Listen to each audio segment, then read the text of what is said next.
वसुदेवसुतं देवं कंसचाणूरमर्दनं देवकी परमानंदम कृष्णं वंदे जगद्गुरुम. 10व्या अध्यायाला आपण सुरुवात करतो. अध्यायाचं नाव आहे विभूती योग. तर विभूती करता भगवंताच्या विभूती आहेत त्या. तर भगवंत त्याचं वर्णन करताना सांगितलंय की त्याच्याकडे काय महत्वाचे गुण आहेत. यश म्हणजे कायम यश मिळणार, श्री ऐश्वर्य तर म्हणजे ऐश्वर्य झालं, औदार्य पुन्हा सगळं, ज्ञान सगळं, वैराग्य संपूर्ण आणि ऐश्वर्य, हे साईचे साई गुण पूर्णांशाने असणारा तो भगवंत असं म्हटलं जातं. आणि मग त्या 6 गुणापैकी एखादा गुण जास्ती प्रकर्षाने असतो एखाद्या व्यक्तीत, एखाद्या गोष्टीत, एखाद्या वस्तूत असेल, आणि तेव्हा त्याला मग विभूती म्हणतात. आणि शब्दही तसंच आहे, विशेष भूती. भूत म्हणजे जे निर्माण होतं ते भूत. ब्रह्मांडातली प्रत्येक वस्तू हे भूत आहे आणि हे विशेष भूत आहे. याच्यामध्ये जास्ती परमात्म्याचा एखादा गुण जास्ती प्रमाणात आहे. थोडंसं म्हणजे अलौकिकत्व म्हणता येईल आपल्या भाषेमध्ये, किंवा कुंडलिनी जरा थोडी जास्ती जागृत आहे, म्हणजे त्याला विभूती म्हणता येईल. 2-4% सामान्यांच्या जपात असते, पण जास्ती असेल तर मग ती विभूती म्हणायचं. मग सगळ्याचा अर्थ एकच की परमतत्वाचं थोडंसं जास्ती प्रमाण त्या ठिकाणी आहे. तसं परमात्मा सर्वभूती आहे, कणकणमेव साई रमता, सगळीकडे आहे, पण एखाद्या ठिकाणी जास्ती असतं. आणि त्या विभूती आणि त्या विभूतीचं सगळं वर्णन या अध्यायामध्ये आलेलं आहे. बघूया आपण. सुरुवात आहे भगवत श्री भगवान वाच. भूय एव महाबाहो शृणु मे परमं वचः यत्तेहं प्रियमाणाय वक्ष्यामि हितकाम्यया. हे भगवंत अर्जुनाला सांगतायत की तू माझा अतिशय प्रिय शिष्य आहेस. अर्जुनाने सुरुवातीला सांगितलं, शिष्यस्तेहं साधिमां त्वां प्रपन्नम्. आणि भगवंताला शिष्य जास्ती प्रिय असतं इतर राजा राजवाड्यांपेक्षा सुद्धा. मी बघा, जेव्हा श्रीकृष्ण शिष्टाई करायला गेले ते कौरवांच्या राजवाड्यात, त्या दुर्योधनाने तर अतिशय चांगली व्यवस्था केली. ती शिष्टाई करायला चालत म्हटलं, दूत म्हणून आलेले पांडवांची अतिशय चांगली व्यवस्था केली ती. पण ते तिकडे नाही गेले, ते विदुराच्या घरी गेले. कारण विदुर त्यांचा चांगला भक्त होता, दुर्योधन काय भक्त नव्हता. म्हणून भगवंताला भक्त नेहमी प्रिय असतो. ते भगवंत या ठिकाणी तेच म्हणतात की तू माझा सगळ्यात प्रिय भक्त आहेस, आणि म्हणून तुझ्या हिताकरता मी हे सांगतोय, तुझ्या कल्याणाकरता सांगतोय. काय सांगतोय? माझे परम रहस्यमय आणि प्रभावयुक्त असं म्हणणं काय ते तू ऐक. ज्यातनं जास्ती रहस्यमय पण आहे, पण प्रभावयुक्त पण आहे, म्हणजेच विभूती.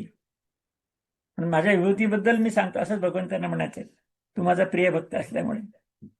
दुसऱ्या श्लोकात ते म्हणतायत, नमे विदुः सुरगणाः प्रभवं न महर्षयः अहमादिर्हि देवानां महर्षीणां च सर्वशः. तर सुरगणा, सुर म्हणजे देव, त्या सगळे देवगण, देव श्रेष्ठ आहेत ना.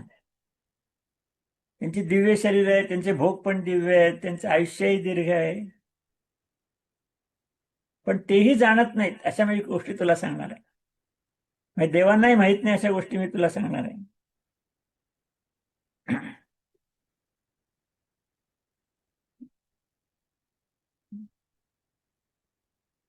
नंतर निर्णय महर्षी, महान ऋषी. महर्षी म्हणजे महान ऋषी, ते पण जाणत नाहीत. म्हणून माझं जे विभूती म्हणजे काय, त्याला लीलेने प्रकट होणे, उत्पत्ती म्हटलं. आता भगवंताला उत्पत्तीच नाही ना, अनादि अनंतच आहे, पण तरी ते या ठिकाणी ते शब्द वापरतात. याचा अर्थ असा की ते प्रकट होणं आहे.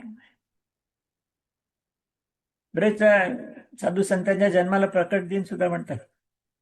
तसं हे भगवंताचं प्रकट होणं आहे. आणि लीलेने म्हणजे त्याच्या चमत्काराने, परमात्मा स्वतःच्या काही चमत्काराने काही ठिकाणी प्रकट होतो, विशेषत्वाने. त्या विभूती आहेत.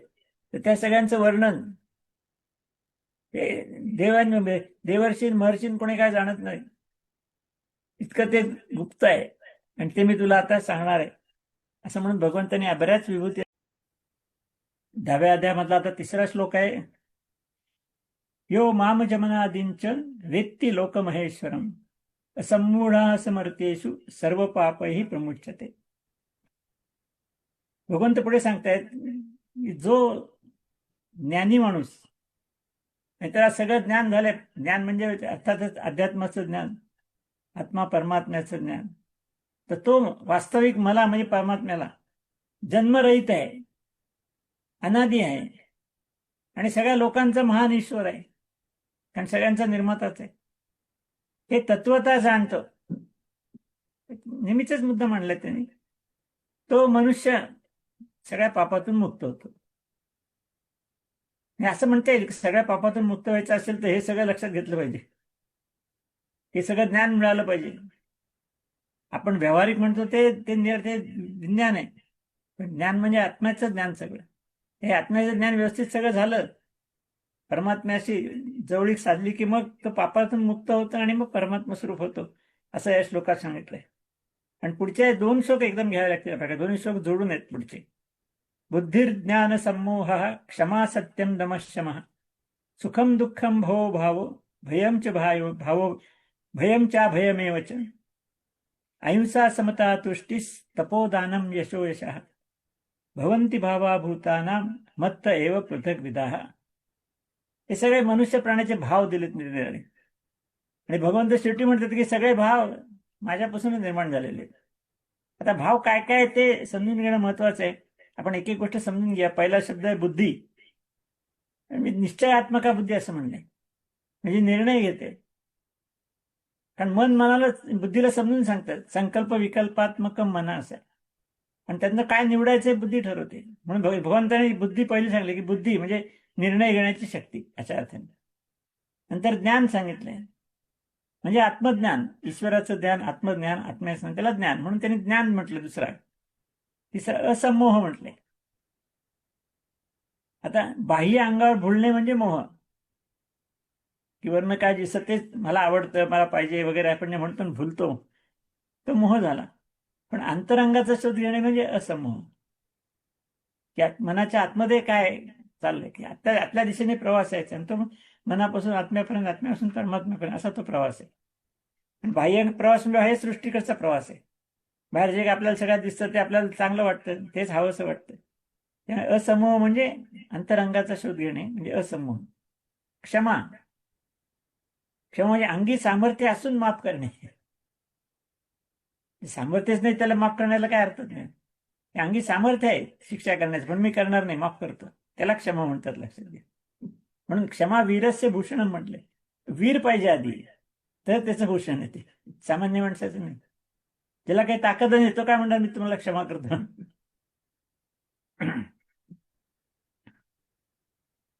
त्यानंतर सत्य, सतकडे नेतो ते सत्य असं अर्थ आहे. सत्यमेव जयते आपण म्हणतो ना जसं. संस्कृतने सांगितलंय यद भूतम अत्यंतम हितम. भूतम म्हणजे निर्माण झालेलं अशा अर्थाने. त्याला जे हितकारक आहे, सगळ्यात जास्त हितकारक आहे, एतत् सत्यम मतम मम, त्याला सत्य म्हटलेलं आहे. अशी सत्याची व्याख्या केलेली आहे. हे सगळे गुण दिलेत. पुढे आणखीन दिले आहेत. सुख आपल्याला अनुकूल वेदनियम सुखम आणि प्रतिकूल वेदनियम दुःखम. जे आपल्याला अनुकूल वाटतं ते सुख आहे, म्हणजे प्रतिकूल वाटतं ते दुःख आहे. नंतर दम म्हटलंय. दम म्हणजे इंद्रियांवरचं नियंत्रण आहे. ज्ञानेंद्रिय, कर्मेंद्रिय याच्यावर नियंत्रण आहे. शम म्हणजे मनाला शांत करणे, मानसिक शांतता म्हणजे शम आहे. भव म्हणजे उत्पत्ती आहे कुठल्या गोष्टीची, आणि अभव म्हणजे प्रलय आहे. भव नसणे म्हणजे प्रलय अशा अर्थाने वापरलाय. भय वापरलंय. भय आपल्याला नाही, भय म्हणजे भीती, आणि अभय म्हणजे भीती नसणे. पुढच्या श्लोक दुसऱ्या त्याच श्लोकात आलेला अहिंसा. कायिक वाचिक मानसिक सगळे अहिंसा हे लक्षात घ्या. शरीराने, वाणीने आणि मनाने सुद्धा हिंसा न करणे म्हणजे अहिंसा आहे. आणि पतंजलीने ते आणखी तपशील आहे. कृतकारिता अनुमोदित. हे आपण स्वतः केलं तरी होईल, कारिता दुसऱ्याकडनं करवली हिंसा तरी ती आपलीच हिंसा होती. आपण हिंसेला अनुमोदन दिलं तरी ती हिंसाच होती. इतकं पतंजलीने एका टोकाचं वर्णन केलंय. आणि अहिंसा प्रतिष्ठायाम तत् सन्निधो वयात त्याग. अहिंसेचा एवढी अभ्यास केल्यानंतर त्याच्या आजूबाजूला सगळ्या वैर भावनेचा त्याग होतो. इतकं वर्णन पतंजलीने केलेलं आहे. ती अहिंसा या ठिकाणी भगवंतांनी सांगितली. समता आहे, सर्वत्र समभाव. ते बऱ्याच वेळा हा मुद्दा भगवंतांनी मांडलेला आहे. समत्वम योग उच्चते या संदर्भात त्यांनी मांडलेलं आहे. आणि दुसरं असं की समता म्हणजे ईश्वर सर्वत्र आहे हे पण लक्षात घेतलं पाहिजे. कणकणमेव साई रमता, प्रत्येक कणाकणामध्ये ईश्वर आहे, ही समता आहे, सगळीकडे ईश्वर असल्याची. तुष्टी म्हणजे संतोष किंवा समाधान. तप, तप म्हणजे कर्तव्य पार पाडत असताना जे जे काय होईल सगळं ते सहन करणे. त्रासही होतात बरेच वेळा, ते पण सहन करणे, त्याला तप असं म्हटलंय. आणि दानम म्हणजे निरपेक्ष भावना दिलेलं दान, त्याच्यामुळे कुठली अपेक्षा नाही. माझं नाव लावा बिल्डिंगला अशी पण अपेक्षा नाही, नुसती दिली तर ते दान म्हटलं. आणि परत दानासंबंधी भगवंताने पुढे आणखीन सांगितलंय, सात्विक, राजस, तामस, दाम वगैरे बऱ्याच गोष्टी सांगितल्या. नंतर यश, सत्कार्याने होणारी प्राप्ती. चांगलं काही काम केलं तर त्याला यश म्हणायचं, चुकीचं काम केलं त्याला यश नाही म्हणता येत. हे सगळे जे प्राण्यांचे भाव आहेत, कीर्ती अपकीर्ती पण म्हटलंय, ते आपल्याला माहितीच आहे. हे सगळे जे प्राण्यांचे अनेक प्रकारचे भाव आहेत, हे सगळे माझ्यापासून होतात असं भगवंत या श्लोकामध्ये म्हणतात. हे सगळ्याचा करता करविता मीच आहे. आणि साहजिक आहे, सगळंच भगवंताने निर्माण केलं म्हटल्यानंतर हे त्यांनीच निर्माण केलं म्हणायला काहीच अडचण नाही. ते असं सगळं भगवंतांनी तपशिलावर का आता विभूतींच्याकडे जायचं आपल्याला, म्हणून भगवंत सांगतायत हे सगळे भाव माझेच आहेत.